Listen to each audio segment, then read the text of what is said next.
OTET ପାଇଁ ଅଟକିଲା ପଦୋନ୍ନତି କେବଳ ପଦୋନ୍ନତି ନୁହେଁ ଦରମା ବୃଦ୍ଧିରେ ବି ଲାଗିଲା ରୋକ ପ୍ରଶ୍ନପତ୍ର ଲିକ୍ ପାଇଁ ओटीईटी परीक्षा रद्द होइथिबा बेले प्रभावित हेबाकु जाउछंती 22,000 गणशिक्षक बोर्ड कर्तृपक्षक दायित्वहीनता एवं सरकार को नीरवता सेमानकु हताश करिछि।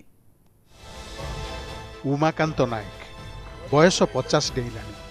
खोर्धा बेगुनिया ब्लॉक पणसबस्त प्राथमिक स्कूल रे शिक्षक अच्छा 2008 मसीह 105 टंका दरमारे नॉन फॉर्मल टीचर भावे काम आरंभ करिथिबा उमाकांत नियमित शिक्षकर मान्यता पाइछंती किंतु पदोन्नति आशा धूलिसात। ओटीईटी प्रश्नपत्र लीक घटना तांको दरमा वृद्धि उपरे रोक लगाइछि। उमाकांतको भଳି बुलु बेहेरांकर स्थिति मध्य समान। गोटे परीक्षा तो है ना पोस्टपोन कराई गोटे परीक्षा जो सरी पेपर 1 सरी से 1,20,000 परीक्षार्थी परीक्षा देते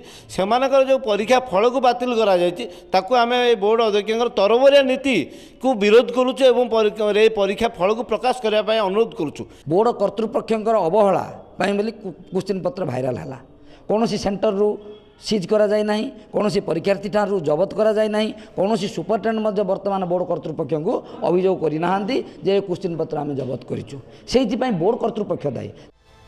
आउ ए हेउचंती सुप्रीति खुंटिया बयस 45 अतिक्रम कर सारी भद्रक राणीताल प्राथमिक स्कूल रे शिक्षक अछंती सुप्रीति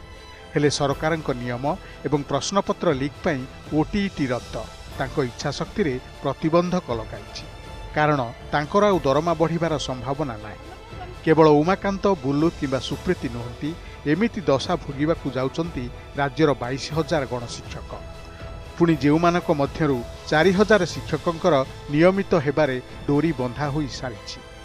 गणशिक्षा विभागर विज्ञप्ति अनुसार गणशिक्षक माने 31 मार्च 2019 मध्यरे ओटीईटी परीक्षा रे पास कले ही सेमानकर पदोन्नति एवं इनक्रिमेंट हेबो जहाँ एमानक क्षेत्र रे आउ संभव लागुनी।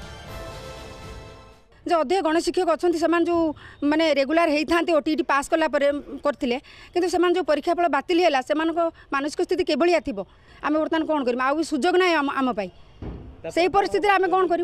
राजरास्ता को उल्लेबू जदि भाइराल रे कोडी भाइराल है मोबाइल रे बा इलेक्ट्रोनिक्स मीडिया रे से आमे काहे दायी आमे आउ या पर ओटीईटी परीक्षा दबु नाही एई जो परीक्षा आमे देइजु यार परीक्षा फलाफल घोषणा करा जाऊ नहले आमे आंदोलनात्मक पथा नबु जितले आम जीवन चली जाउची आमे केबे भी बर्दाश्त करबुनी बोर्ड कर्तृपक्षक अवहेला पई ओटीईटी प्रश्नपत्र लीक हैला जहार तदंत क्राइम ब्रांच करुछि। दोषी एजाए धरा पड़ी नथिबा बेले धरा पड़िले की दंड पाइब ता समय कहिब किंतु 22,000 शिक्षकंक पदोन्नति एवं दरमा वृद्धि बंद पई किए दायी हेब। भुवनेश्वरରୁ कैमरा पर्सन दिलीप सेठीଙ୍କ सह शत्रुघ्न विश्वालଙ୍କ रिपोर्ट न्यूज वर्ल्ड ओडिशा।